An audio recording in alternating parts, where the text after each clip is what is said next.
Bonjour à tous les Sunny Riders. Aujourd'hui, un sujet qui a fait couler beaucoup d'encre et beaucoup parler de gens, le contrôle technique de nos motos en 2025. Tu en as forcément entendu parler, peut-être même avec un petit soupçon d'agacement. Depuis le 15 avril 2024, c'est officiel. Le contrôle technique s'impose à nos motos, scooters, quads, ainsi que tous les autres engins motorisés à 2-3 roues. Oui, fini les hésitations, fini les rumeurs, on verra bien.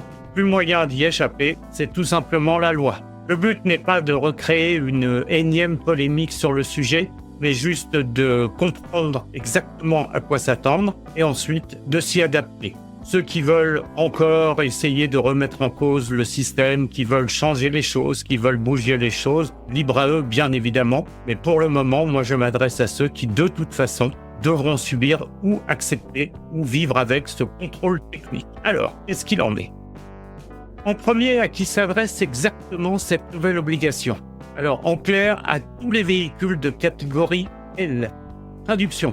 Si ta machine est immatriculée et qu'elle dépasse les 50 cm3, tu es concerné. Que tu roules en roadster, en gros trail, en scooter, etc., même en voiturette, c'est le moment de tendre l'oreille.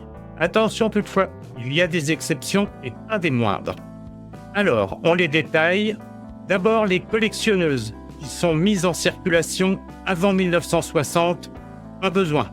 Les vieilles guerrières de l'enduro ou du trail ou du trial, à condition que leur pilote soit licencié FFM, pas besoin non plus. Et les quads agricoles homologués MAGA, T1 ou T3, pareil, exemptés. Bon, la vraie question maintenant, celle que tout le monde se pose ou quasiment, quand faut-il passer ce fameux contrôle ? On va essayer de faire simple. Si ta moto a été immatriculée entre 2017 et 2019, tu dois le passer en 2025. Si ta moto est entre 2020 à 2021, ça sera en 2026. Pour les véhicules récents à partir de 2022, tu as entre 4 ans et demi et 5 ans pour passer ton premier contrôle.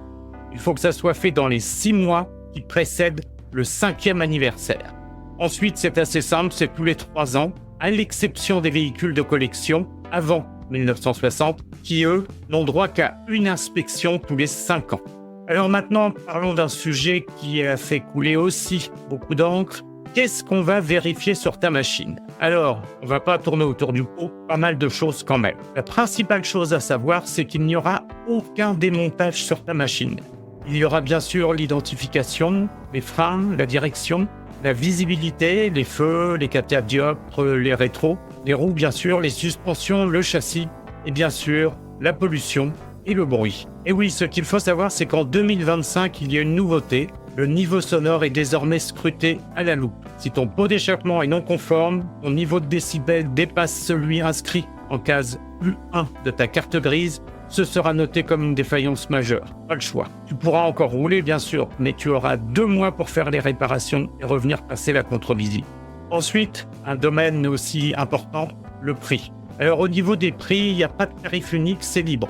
En moyenne, pour compter une 50aine d'euros. Mais il faut faire attention, les centres ont dû s'équiper là récemment de matériel spécifique comme des sonomètres et ça pourrait faire grimper l'addition. Pour information, un sonomètre, ça vaut entre 2000 et 4000 euros à peu près hors taxe. Donc, ce n'est pas pour défendre les centres, c'est juste pour expliquer que c'est une des raisons pour lesquelles les prix risquent de monter. À la fin de ce contrôle technique, assez poussé, mais encore une fois uniquement sur les pièces non démontées, donc que les parties visibles, il y aura un résultat. Ce résultat sera possible en 3 options. Option 1, la meilleure, tu seras tranquille, c'est favorable, tu prends ton contrôle technique et tu t'en vas. Deuxième, défavorable majeur, tu auras 2 mois pour réparer et venir présenter ton véhicule pour une contre-visite. Et enfin, la pire des options, défavorable critique. Là, c'est l'interdiction de circuler, sauf bien sûr pour aller réparer ton véhicule, c'est évident. Il y a une 4e possibilité, c'est que tu te dises « je ne vais pas faire mon contrôle ». Alors oui, tu as la possibilité de ne pas le faire, mais si tu te fais arrêter et contrôler sans ton contrôle technique, tu risques une amende de 135 à 750 euros et surtout, et aussi ton véhicule pourra être immobilisé immédiatement. Bien entendu, tous les frais éventuels de fourrière, récupération seront à ta charge exclusive. Autre question, si on vend sa moto à un particulier. alors il faudra présenter à l'acheteur un contrôle technique de moins de 6 mois. C'est nécessaire et obligatoire, mais par contre, ça ne sera pas nécessaire pour les professionnels. Ensuite, la dernière question, c'est où aller faire contrôler sa moto. Alors, il y a des centres qui doivent être impérativement agréés. Toutes les grandes enseignes sont sur le coup, mais il faut prendre tes précautions, car les délais peuvent aller de 2 à 4 semaines. Et donc, je te conseille de ne pas tarder si tu es dans les dates pour faire ton contrôle, car le fait de dire qu'il n'y avait pas de place n'empêchera pas l'amende.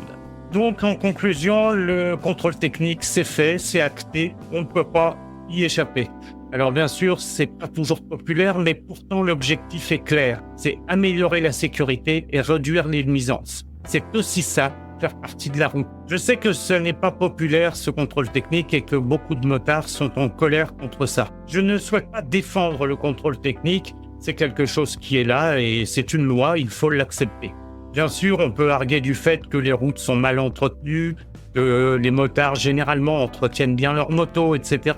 Mais il ne faut pas oublier que c'est surtout fait pour ceux qui n'entretiennent pas leur moto, ceux qui n'ont pas les moyens d'entretenir leur moto. Et la moto peut devenir une arme mortelle. Bien entendu, on a le droit de contester cela et je leur laisse tout à fait le droit de le contester. Que je sois pour ou contre n'est pas le problème, il est là ce contrôle technique.